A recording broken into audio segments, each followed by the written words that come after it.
Okay, so good afternoon and welcome to the Big Data Pilot Demo Days. Today is the Policy Cloud for Policies Against Radicalization.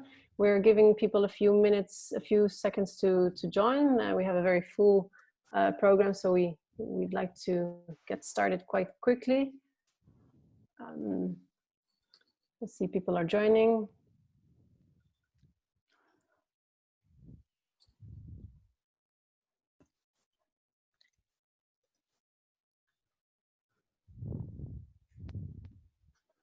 Okay, just giving you a few more seconds to join, and then we can start. And it's already 2nd of July, very warm in some parts of Europe, so thanks for joining. Okay, so let's get started.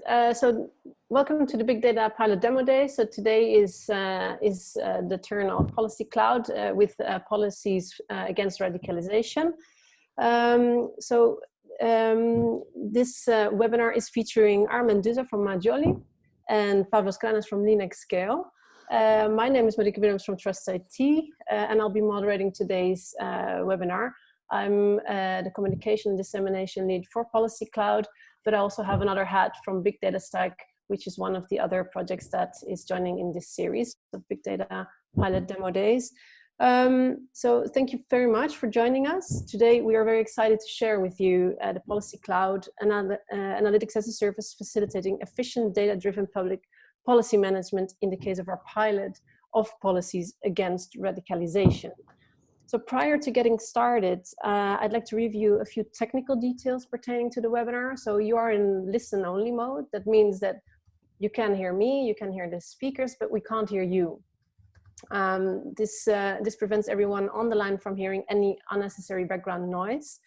But we'd like to invite you to comment with us and ask us questions in the Q&A part of the Zoom platform. You'll find that at the bottom of this platform. So we're very happy to take your questions there. We'll try to answer them at that moment, and even there is a way that we can unmute you so that after our presentations we can have a discussion on maybe the challenges that you are facing in your own organization that are linked to Policy Cloud solutions. So we plan on answering all the questions, but if there's too many questions, we can always follow up offline, of course. The sessions are being recorded. The whole session is being recorded, and also the slides together with these recordings will be made available after the session. So this is today's agenda. So we're going to talk. I'll give you a brief overview of what these Big Data Pilot Demo Days are. It's a joint effort by BigDataStack, I-BiDaaS, Track Know, and Policy Cloud. Then we'll dive into participatory policies to prevent and counter radicalization with Armen Duza from Majoli. Then we'll talk about Policy Cloud Analytics as a Service, facilitating efficient and data-driven policy management by Pavlos Kranas from Linux Scale. And then there's the invitation to the next Big Data Demo Day. And then, of course, we'll have the time to go into questions and answers. So first, I would like to tell you a little bit about this series. So the BDV PPP Summit 2020, we all submitted our sessions for that. But then then COVID-19 came along, and well, this urged the BDV to go virtual. This also provided us with a great opportunity at the same time to, at least for Policy Cloud, to start to get to know a little bit more of the whole BDV community that's out there for the very young project of Policy Cloud. But why these Big Data Pilot Demo Days? Well, sorry, let me get this better. So the new data-driven industrial revolution highlights the need for big data technologies to unlock the potential in various application domains. Then the BDV PPP projects I-BiDaaS, BigDataStack, and Track Know will deliver innovative technologies to address the emerging needs and data operations and applications. And then to fully exploit the sustainability and the developed technology in each of these projects, the pilots onboarded pilots that exhibit their applicability in a wide variety of sectors. For BigDataStack, for example, that's shipping and insurance, but for Policy Cloud, it's different scenes of policy making and challenges addressed by public administrations. So in their third and final year, the projects are ready to demonstrate the developed and implemented technologies to the interested users from industry, technology providers, and for further uptake. And then the recently started Policy Cloud project, so we started in January 2020, will highlight the adoption of technologies that are already developed by the more mature BigDataStack project. So really showcasing application for the policymaking sector. So just a quick overview of what they're building, what these projects are actually building. So BigDataStack building a holistic stack for big data applications and operations. I-BiDaaS is building the industrial-driven big data as a self-service. Track and Know big data for mobility tracking, knowledge, and extraction in urban areas. And Policy Cloud, as already said, cloud for data-driven policy management. So they're really joining forces to foster further adoption and to contribute to Europe's digital future. So this is the series. Here you can see that we've embarked already. We have a series of 9 webinars. Today is the 5th. And they're all already online, so you can consult the slides and the recordings, and they give you a good overview of what these projects have to offer for industry and beyond. So today, Policy Cloud will release the European Cloud for Data-Driven Policy Management. So that's what we're building. So this will provide integrated reusable models and analytical tools which turn raw data into valuable and actionable knowledge. The purpose of this webinar is really to demonstrate ongoing work with one of our policy pilot use cases, that's policies against radicalization.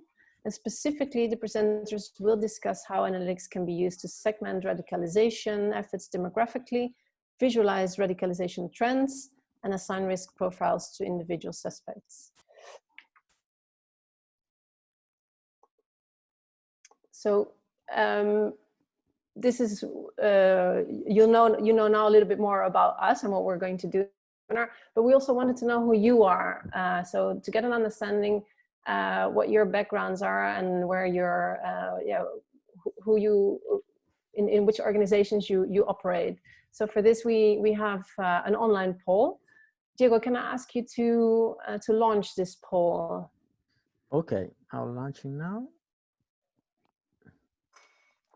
So we have a few simple questions, really. So to which of our stakeholder types do you belong? And we would like you to answer this. So are you from research academia? Are you a policymaker?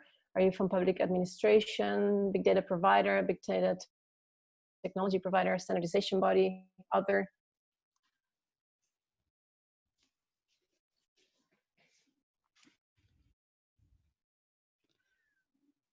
So I see public administration already. Are you working with big data? That's the next question. Some of you are very quick already.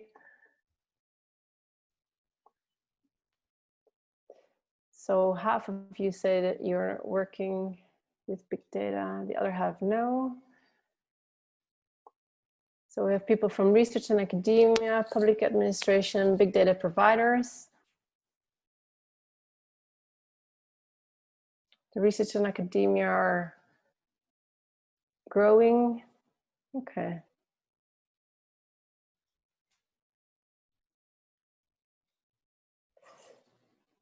So a lot of you are working with big data. And then the third question is, are you interested in big data technologies to optimize your customer experience? A lot of you have said yes, and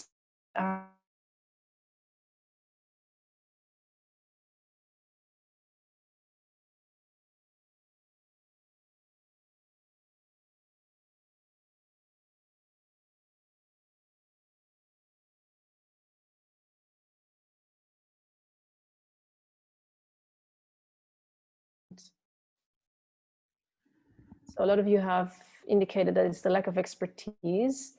And would you be interested in implementing a cloud-based solution for data-driven policymaking like Policy Cloud?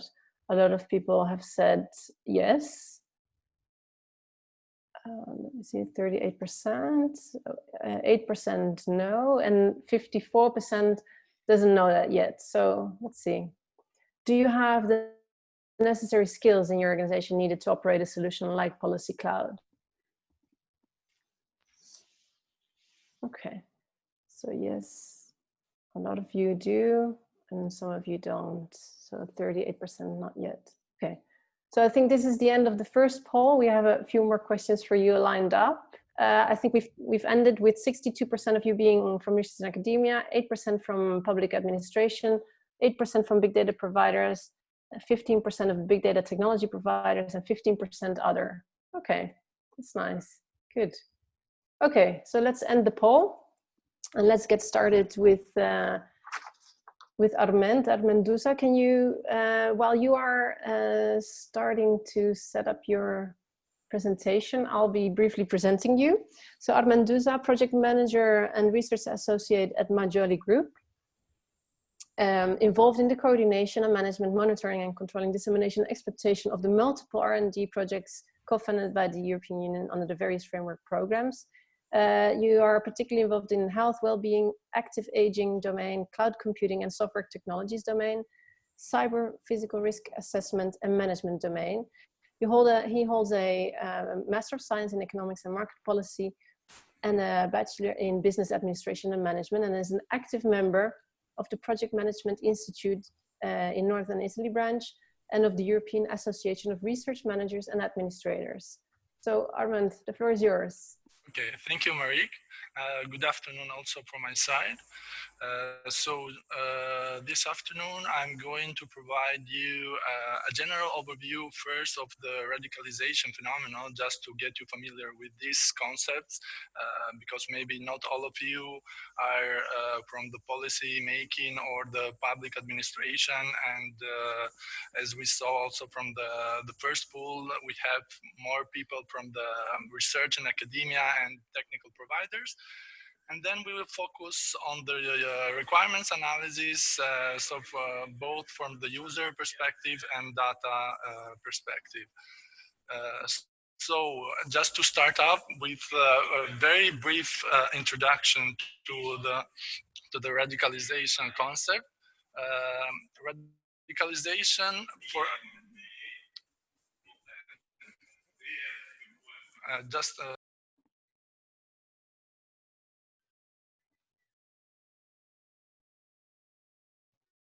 okay, sorry, because we are in a common room with other colleagues. So as I was saying, so radicalization, there are different definitions of radicalization. We have selected one very common and universal definition that has been provided by the United Nations Office of Counterterrorism. So they defined the radicalization as a process through which individuals, and of course we have also included a group of individuals, because what we have seen lately in the last years, we have more active groups, extremist groups that are working, let's say, on this direction. And so they are adopting an increasingly extremist set of beliefs or aspiration. And this may include, for example, the willingness to condone, to support, to facilitate, or to use of the violence to further political, ideological, and religious or other goals. Of course, as I said, so this is one of the definitions. What we have seen, for example, from many member states or also European organization, that what we are focusing more is only, let's say, on the concept of radicalization, let's say, linked to violent radicalization or radicalization that is leading to terrorism. But in our, let's say, use case, we want to keep the definition that has been provided by the United Nations, as it is more large and let's say allows the policymaker to analyze and to take into consideration various elements and let's say parameters that can help him to validate the existing policies and evaluate if there is a need to draft or to design new policies. And yeah, so the next point so when we talk about radicalization, we talk about different areas or different domains when this, let's say, processes or this, let's say, effects comes into account more frequently, but this is of course not limited the other, let's say, domains that of course can be somehow linked to the radicalization, but these are the say the main ones that we are also focusing in our use case.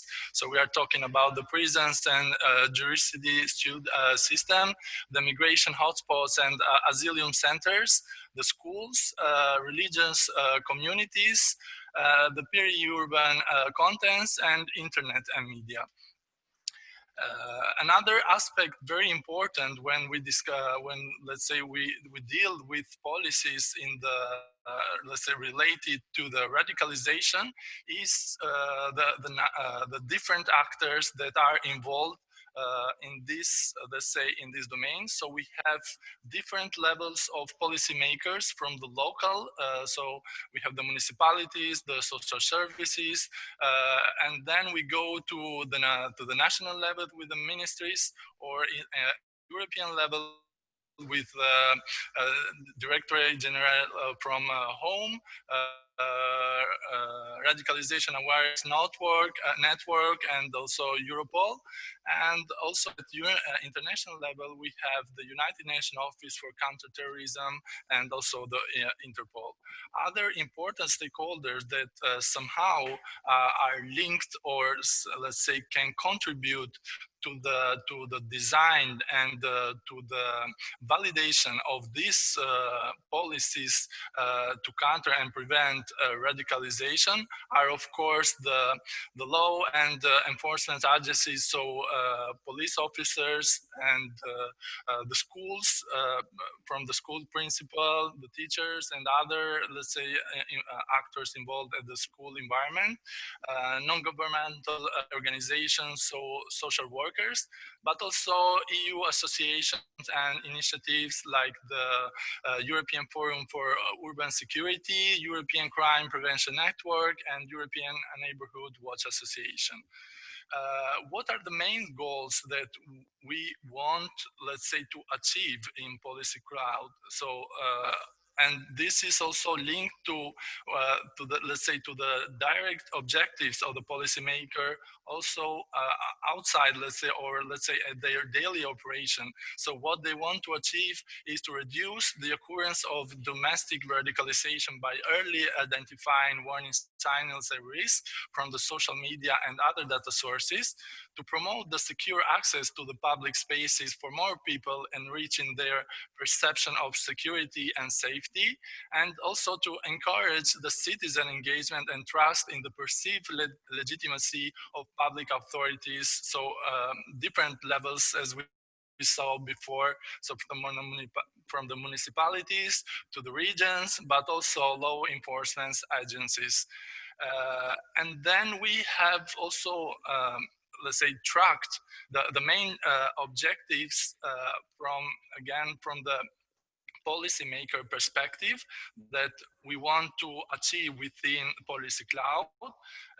So these are the usage of heterogeneous data sources to understand hidden patterns and new trends. So when we are talking about heterogeneous data sources, we are talking about data coming from social media like Facebook, Twitter, Reddit, but also RSS feeds from different, let's say, websites and blog spots that can provide us useful information and try to understand what are the let's say, the potential risks or trends that can be linked to radicalization efforts. and then of course to extract, analyze, and classify this information based on defined ontologies to generate useful insights about radicalization incidents, to create measurable key performance indicators in order to allow the policymaker to, let's say, to validate the existing policies and understand if there is a need to design new policies or to keep the existing policies, but most probably to update them in order to tackle specific challenges or specific, let's say, trends or informations that up to today they were not, let's say, available to the policymaker. And based on these KPIs also, so there is one side there is the, let's say, the performance measurement, but on the other side is also the design and the and definition of suitable means and countermeasures to prevent radicalization. In this slide, you can see youth radicalization because the main focus, the main criticality that our policy makers are aiming to tackle is the radicalization among vulnerable individuals. So let's say young individuals. So that is the main reason why we are focusing on the youth radicalization. But of course, the concept and the technologies that are provided by Policy Cloud can be extended to other domains and other challenges that may arise by the policymaker. And also to contrast the spreading of extremism among, let's say, among those detained. And the last that I already mentioned somehow, because this is already linked to objectives number 3, is to evaluate the impact of these new implemented policies compared to the old ones. So when we discuss about new policies, this can be the policies that are created from scratch, from the information that are retrieved from these different data sources, and the policymaker decision think that this is interested to be included. But also we have also the other case when the policies are not, let's say, cancelled, but are somehow customized or advanced or updated in order to address the new challenges, the new information that up to today it was not available to the policymaker. Some of the application scenarios linked to this use case. So the first one from, let's say, from the different discussion with the policymakers around, let's say, our area and in our region is the visualization. So what the policymakers are really interested and they really want to have from a tool, a digital tool like Policy Cloud, is to have the possibility to visualize the frequency of occurrences of these incidents targeting vulnerable groups. For example, in the geographic proximity of the town or the region, but not only, also to see the different trends and poles of radicalization incidents among Europe.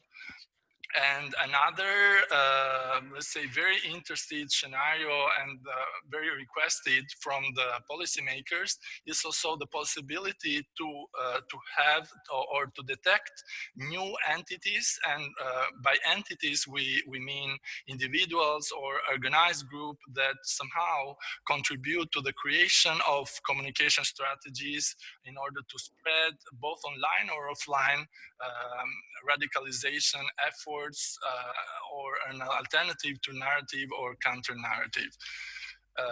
So going back to the most, let's say, how we translated these requirements from the user perspective to more functional and data requirements. So from the perspective of the functional requirements, we have users. So users, by users we mean the policymaker. There is a need for opinion mining analysis, sentiment analysis, and hierarchical text mining.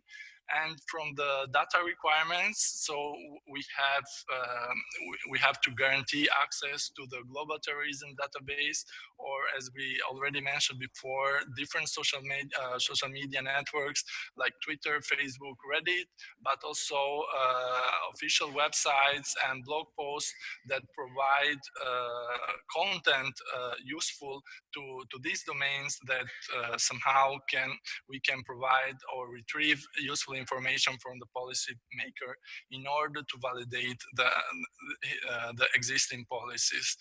And so the process that we followed within the project, and I just wanted to mention that the project started on January 2020. So we are, let's say, right now at the end of month 6. So we already performed a user requirements analysis and elicitation procedure in order also to allow the technical partners to the early and rapid prototyping of the different technologies that will be developed within the context of the Policy Cloud project. So as we already mentioned before, so there is the first requirements about the data analysis in near real time. And so here the end user, the policymaker, will decide the frequency of let's say, how frequent this analysis will be performed. So at the beginning, we defined that a good timing might be a weekly analysis of these different data sources. But of course, we will define together with the policymaker when we start the validation of the different tools. So if there is a need, or we see that the amount of data that is coming from the social media networks or other sources is very high, so we can increase the frequency of this analysis from weekly maybe to daily, or some other, let's say, based on the needs of our end users. We continue with another requirements that we already saw before in the previous slides. So there is the visualization.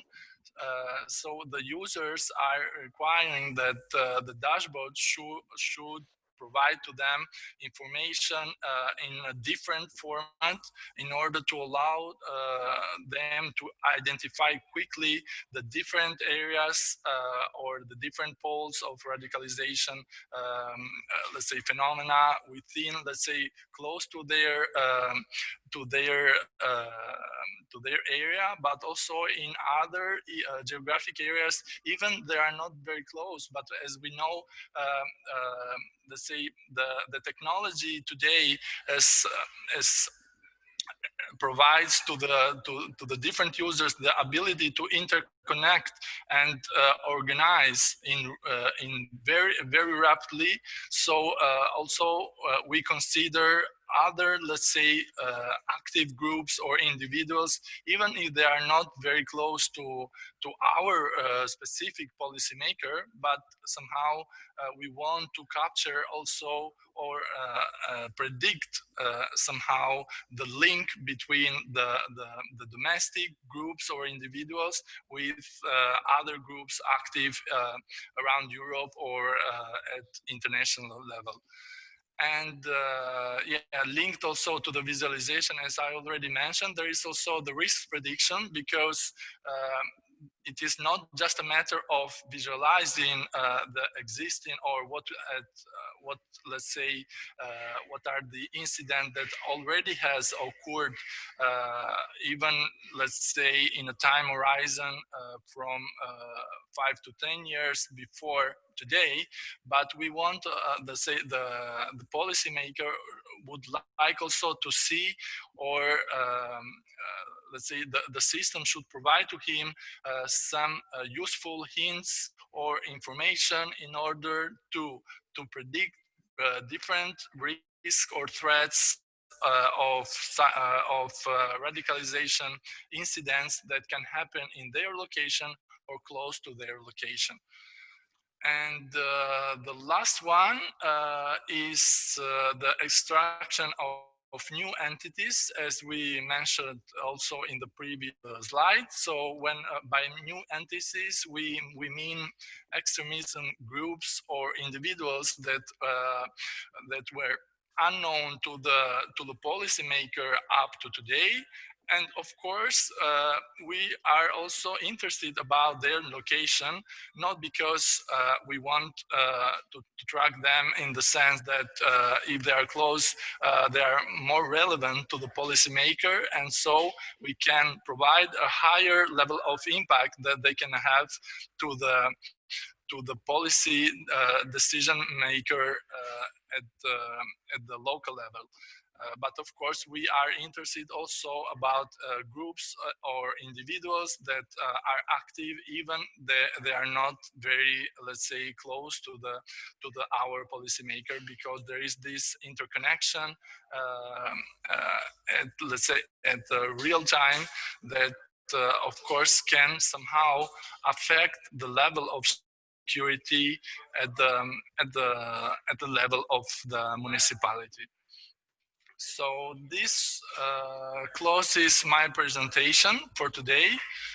I don't know if there are any questions from your side, if you have any specific interest or something that you wanted to know more in detail, because of course the time is limited, so we cannot spend so much time in each of the slides for different topics, but feel free to make any question if you have any. Thanks, Armand, thanks. Yeah, so just to remind everybody that the questions, you can also answer, add them to Q&A so that we can see them and we can answer them at the end. So if there are no questions at this moment, then I would like to thank Armand, thank you. And I would like to move on to Pavlos Kranas. No, sorry, I would like to ask Diego for the poll because we have some more questions related to the presentation of Armand now. Yes, I will share. To understand, yes. Yes, I will share the link where you can vote on the chat, and after I will share naturally the screen for a more clear overview. Yeah, sorry, Pavlos, we are going to do the poll for a second, so Diego will share his screen. Because we have some questions related to Armand's earlier presentation. So if you go to slide.com. Yes.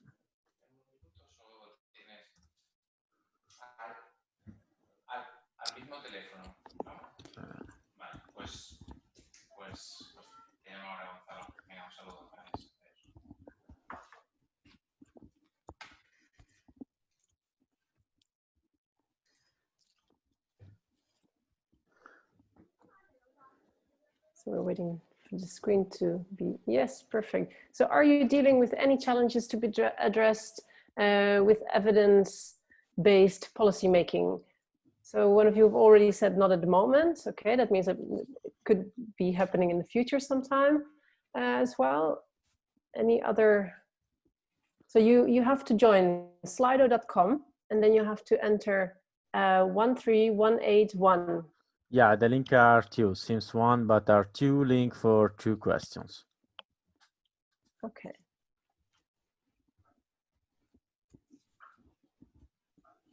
So that's also very possible to just add the question in the chat.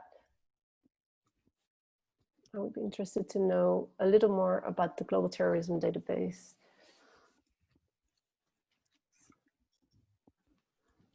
So Jerry Smith, we'll take your question when we've done the poll, okay? And then the second question is, are you dealing with any? The first question is, are you dealing with any challenges to be addressed? Okay. And how are you currently addressing these challenges? Is the next question.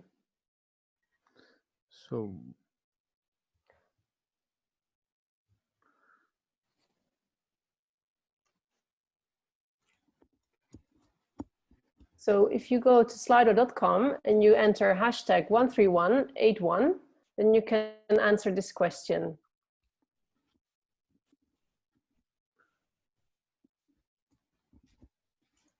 No? Okay. So then let's, then there's a question for you, Armand. Maybe you can, do you want to take it now for a second? Yeah, of course. So there's a, I would be interested to know a little more about the Global Terrorism Database. Where do you get the data and how do you access it and how are you using it? Yeah, so actually the Global Terrorism Database is an open database that is supported, let's say, from the University of Maryland in College Park.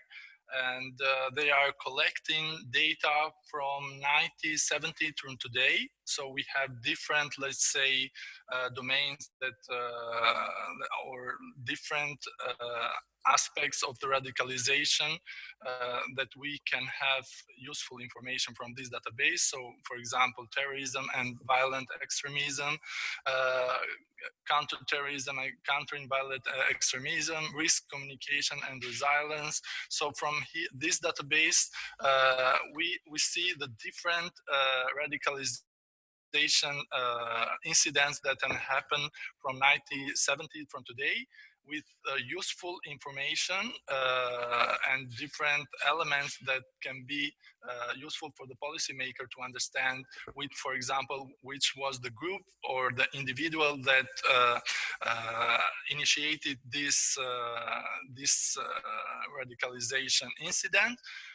What, for example, was the attack type, what was the objective of this attack type, so what was the entity that at the end was very affected by this kind of attack. Sometimes can be also an individual, so not just an entity. Can be, for example, one of the embassies, or I don't know, an NGO that is working with the different users, and from these attacks can be somehow affected. Or there are also in the attack types you can have also useful information of the weapons, or for example they have detailed information on chemical or biological threats, or radiological and nuclear threats, bombing, and so different elements, very useful elements. This is just a matter of, let's say, for the policymaker to decide what kind of information he wants to filter in order to analyze and to be retrieved by, as we said before during the presentation, to decide the frequency and yeah, to have this information. So where do you get the data, and do you access it, and are you using it? Yeah. So, the database allow us to download the data locally, or we can question the database through an API. So the system asks the database to provide specific information that, for example, one of the queries can be specify, or we want to know what are the radicalization efforts that are happening close to Milan area.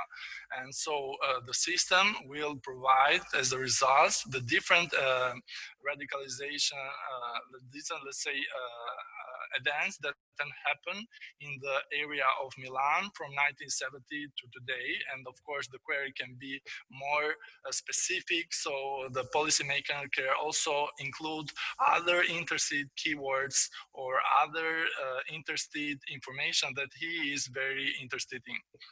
So I don't know if this covered your question, or you wanted something more particular also to know.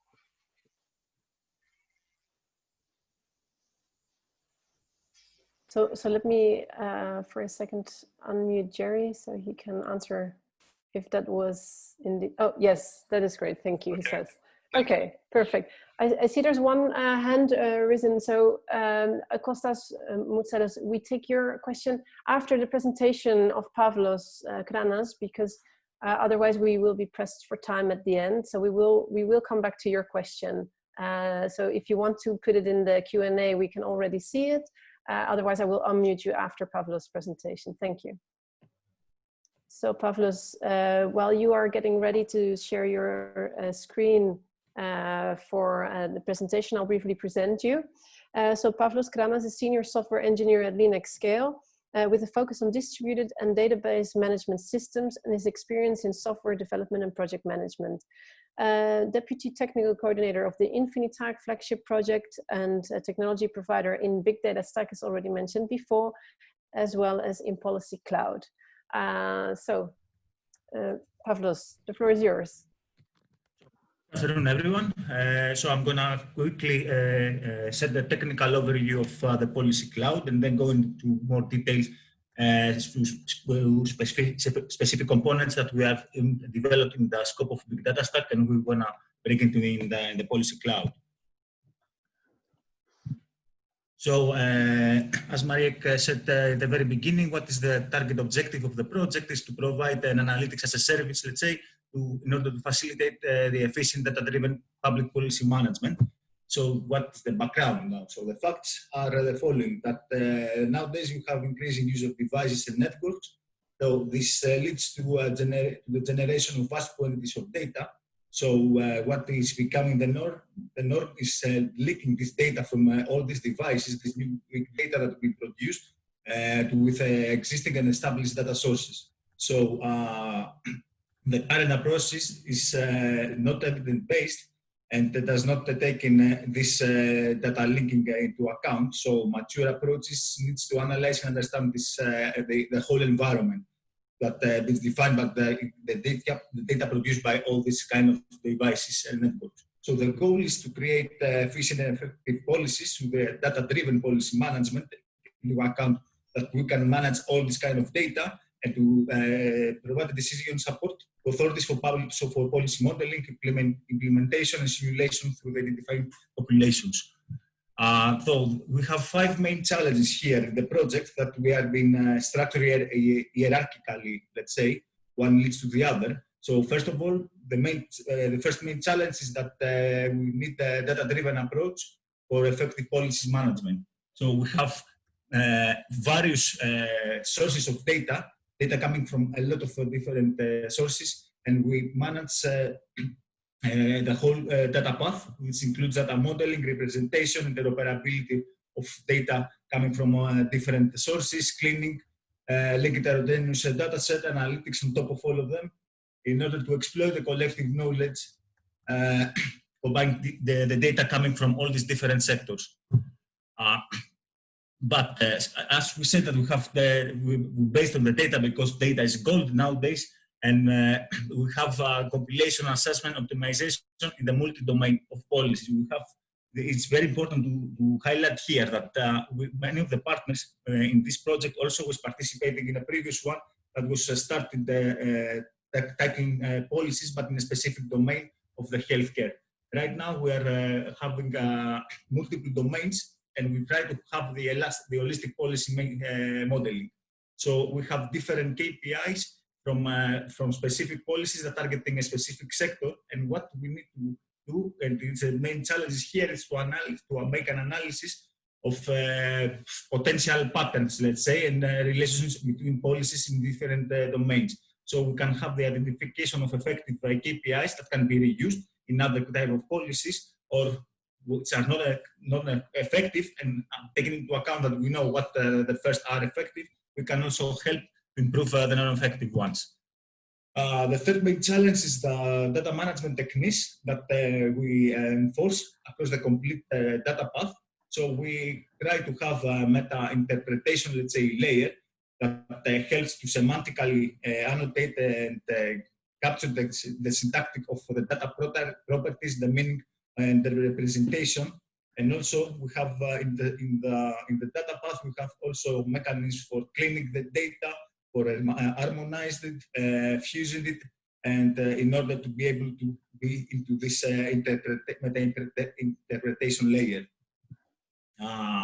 Also, on top of that, there comes the analytics. So we have the analytics as a service. So each analytical tool can be reusable by targeting different data sets. So we have machine deep learning techniques for classification, regression, clustering, and all the things that you can imagine, for new data and knowledge. And we have also the technologies and the tools being as a service means that allow us to be decoupled from the from the specific data sets. So usually you build an analytical tool and you target a specific data set in order to extract the knowledge that you are concerned of.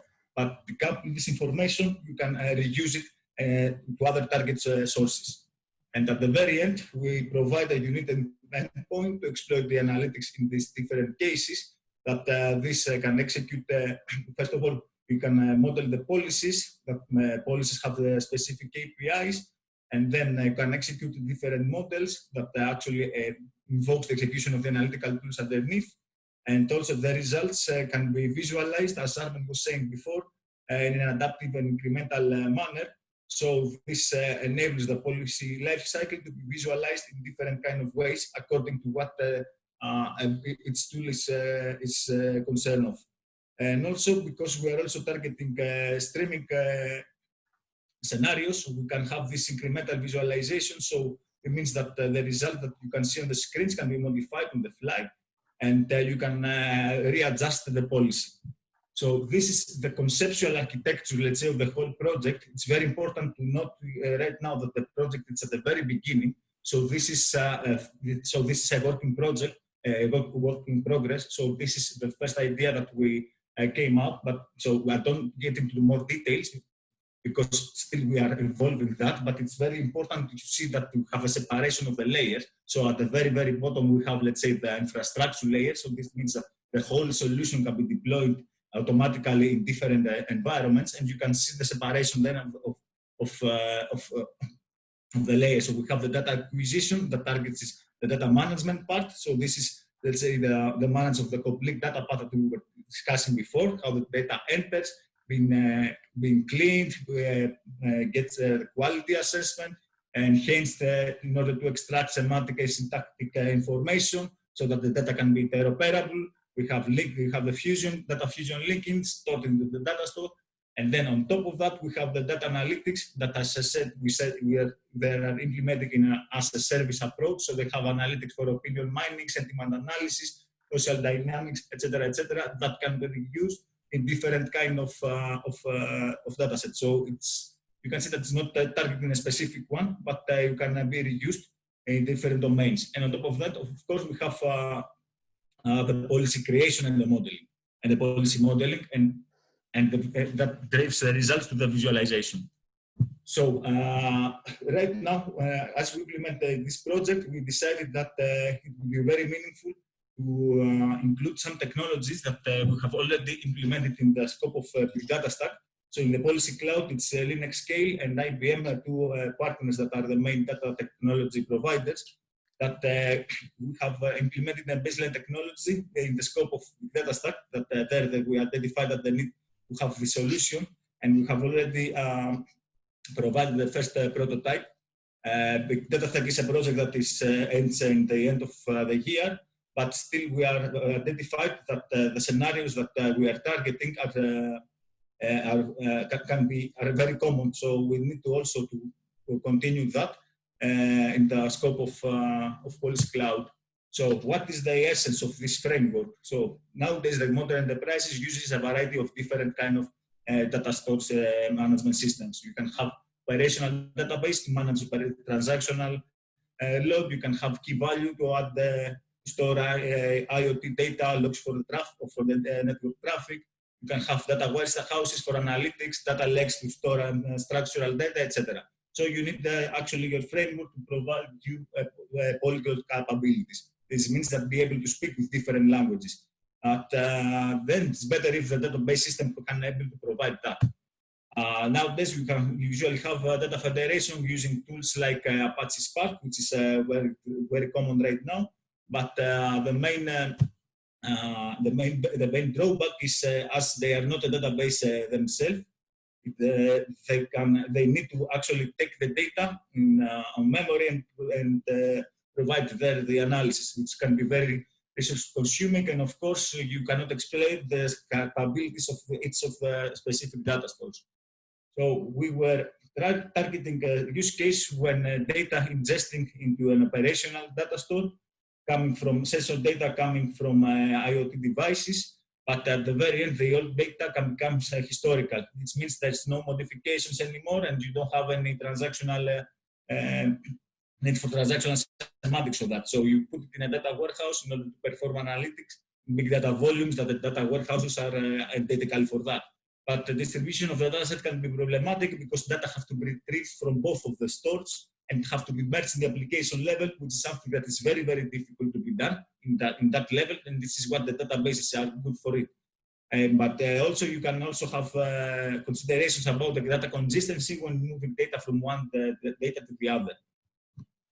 So our solution is this seamless analytical framework that actually federates data coming from two different data stores. One is a relational data store of Linux scale, and the other is the analytical data store, the object store of IBM. Both of them share the same data set. So the data set are split between the two of them, and even if data man coexist, we provide the assurance that the data user, the data analysis could see the specific data, the logical data set as it is. You can see it as a single black box for the data, for the application developer, for the data analyst, and consists internally of two different stores that allows you to explore now the unique characteristics of each one. So the analytical behavior of the object store and the operational behavior of the relational one. So this can be transparent from the user. The data moves from one to the other without the interference of the data administrator, and we cannot compromise the requirements for the benefits of the others. So both of them, sure, you can have the operational and analytical processing as you had it before. Query federation has been done inside the Linux scale engine. So you can see here the Linux scale and the object store that can communicate through this federator. And this can be done because the object store is also integrated with Apache Spark that with the thread can provide the JDBC interface. But you can see that from the application perspective, everything is can be seen as a logical database, and you can directly invoke the queries as before. And this is a very high level. I'm not going to get into the details, but of course we have questions there. I can answer whatever you want. You can see there the two of the database, the federator of top, and you have this element that gets the data slice from the when it comes historical from the one to the other. There is a data manager that orchestrates the whole process, and what the important here is that as data is moved from one to the other, we ensure the data consistency. So the important thing here is that getting data from an analytical warehouse, it's very complex situation. So that's why IBM has developed the data skipping technology that actually provides you a lot of acceleration when accessing data in the object store. So this is the scenario that we were dealing in the BigDataStack when we have, let's say, a vessel in the left corner that provides IoT data that comes into the system, and you can see in the yellow box the different components that is being involved in the seamless analytical framework. We have the Linux scale database, the data mover that takes data slice from one to the other, and the object store that goes through the Spark. So here, the IBM has developed this innovative functionality, which is called data skipping. It actually provides you a lot of acceleration, and without that, even if the seamless analytical framework could work, it would work not that efficiently, so it means that it will not be that useful. So we have the data skipping is relevant for SQL queries. So here, for example, we have a select statement from a table. When we apply a filter operation, So we have a scan operation on the table when we filter out the attributes that have the value of the wine screen more than 30. This is implementing for Apache Spark, and it's up to the latest version, which is until now this is supported is the 3.0. It's a standalone technology, but as she said, it nicely complements the seamless component, but without that, even if we can access data from the object store, we lack this acceleration, so the results will be very, very slow. So how it works? Let's say here we have all the objects that are stored into the object store.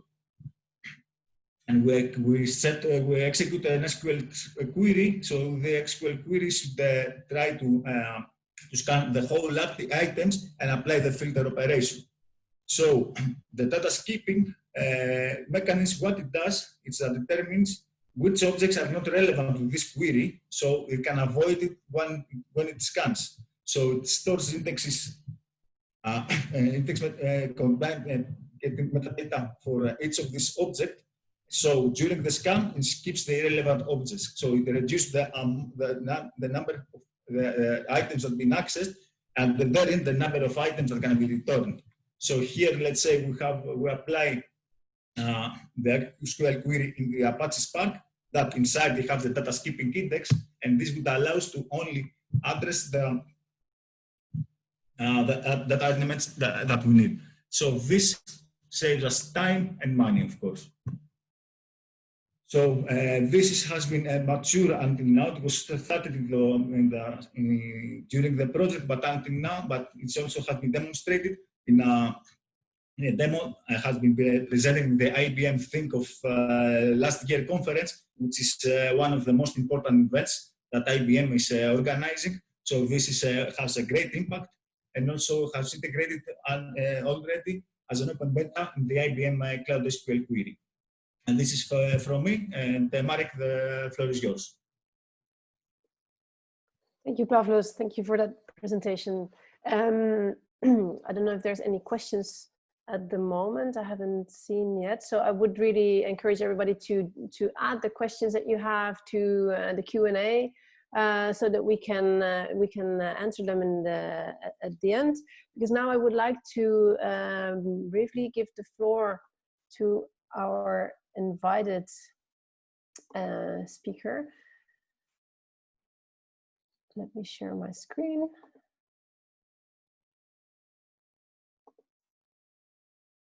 So just briefly about what you just learned about policies against radicalization. If you want to hear more, I mean, after we've done the Q&A, we have a very nice podcast about exactly this pilot study as well. So fighting radicalization with data. So I really recommend that you listen to it when you have a quiet moment. It's really a joy to listen to. So please visit our website and you can find it. And also the QR code will take you to it, even the SoundCloud link there. So yeah, go and listen to it. Then I would like to ask Athanasios Koumparos to take the floor. Just briefly about why Athanasios is joining us. So as already said in the beginning, we are a joint effort between 4 projects. So BigDataStack, I-BiDaaS, Track Know, and Policy Cloud. So now I've been wearing 2 hats: Policy Cloud, BigDataStack. Also Pavlos did. Then you see some of our panelists are also very mixed. So we are BigDataStack, Diego, Simoni, and you see Esther there as well. She's from Policy Cloud. And now I would like to give the floor to Athanasios Koumparos to invite you to the next webinar in this series, which is a very nice joint effort that we're having. Athanasios, the floor is yours. Hi, thank you, Marek. Can you share my screen, my presentation? Yes, I'm showing your presentation. Okay. So, hello everybody. I'm Athanasios Koumparos. I'm working at Vodafone Novus. It's a subsidiary of Vodafone. For the next webinar, which is on the 7th of July, I will be talking about the Track Know project. and especially one of the pilots of the Track Know project, which is related to the fleet management case.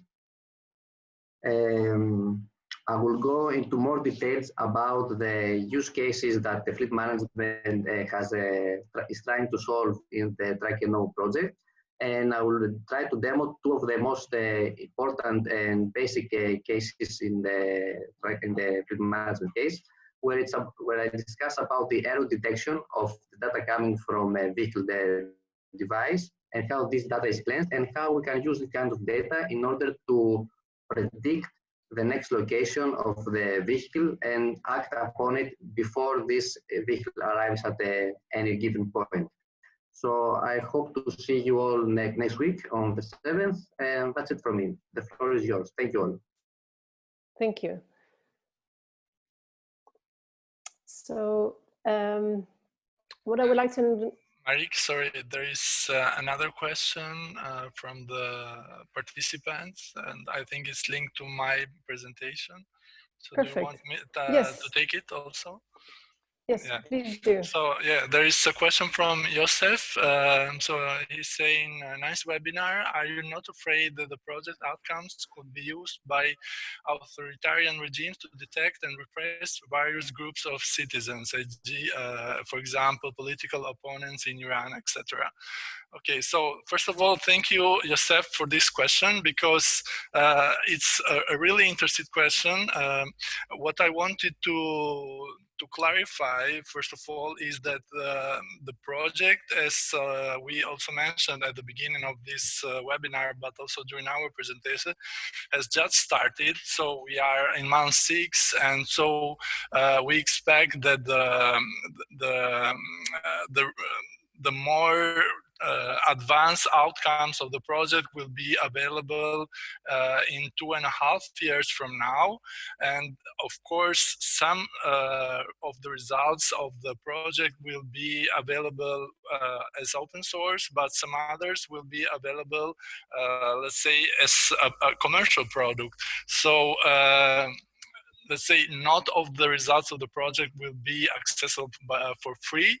So in this case, I'm not sure, because we just started, let's say, also the exploitation and sustainability plan for the project. But I'm not sure. Let's say I'm quite sure that there's, for example, for this specific use case, this will be released as a commercial product. And of course, we will negotiate, let's say, with potential customers what can be the usage of these outcomes from the project, and how these outcomes can support them in their daily life operation. So, of course, we are not going to Iranian government, for example, in order to follow up with this comment, because our main target customers will be, first of all, around Europe, because this is a European project, and so we want to have a higher impact among European countries. But nevertheless, this does not avoid other customers outside Europe, let's say, if they are interested to acquire such solutions like Policy Cloud or other solutions that maybe are also available in the market, to have also this conversation. But these are somehow also linked to, let's say, that goes beyond the project itself. So we cannot 100% assure that who will be the end user of the platform in, let's say, from here to 3 years will make the use that we are building the tools. So we are building the tools in order to identify extremism groups or organized groups or individuals that are organizing such activities that in some extent can lead to radicalization. Our focus is not the opposite, or let's say to allow governments at any level of, let's say, of governance, so local, regional, national level, to adapt the tools to their needs. But it is out of our intention and the scope of the project to provide to the governments these tools for their, let's say, needs in terms of repressing political groups or other groups that are not sharing the same ideas and thoughts as the government. So I hope this somehow let's say covers your question, because it is a very difficult question at this point, because as I said, we just started, but and it is also not easy to reassure that this will not happen in the near future. But yeah.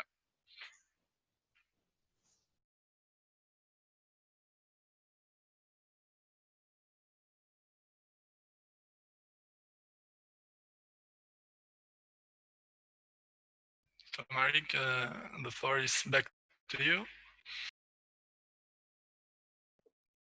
Sorry, I was muted. I don't know if there's, thank you, Armand. I don't know if there's any other questions. At this moment, I can't see any new ones in the question and answer box.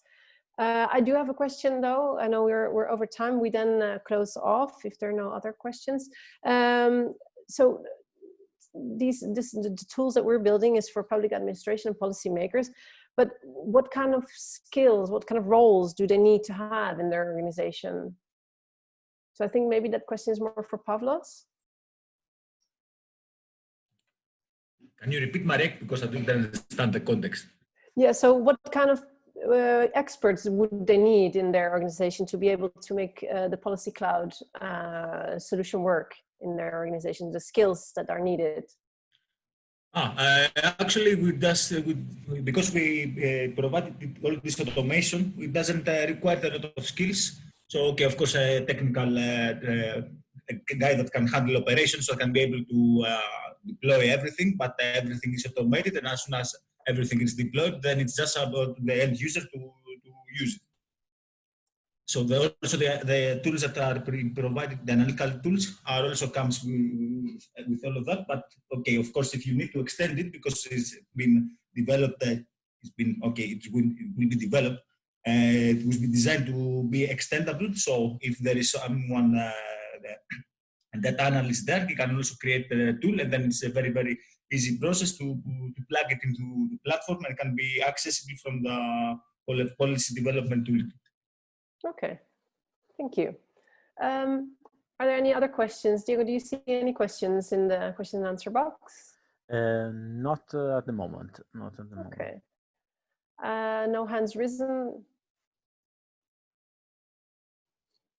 No, then I would like to thank all the speakers for their inspiring presentations, Armand Duza, Pavlos Kranas, and also our invited speaker, Athanasios Koumparos. And thank you all for attending the webinar today. And so we also would like to thank very much the Big Data Value PPP Summit 2020, who gave us this opportunity to hold this series of webinars. So we'd like to thank you again for joining, and have a wonderful rest of the day. So thank you. Thank you. Thank you very much. Have a nice Thank you very much. Bye. Bye. Bye. Thank you.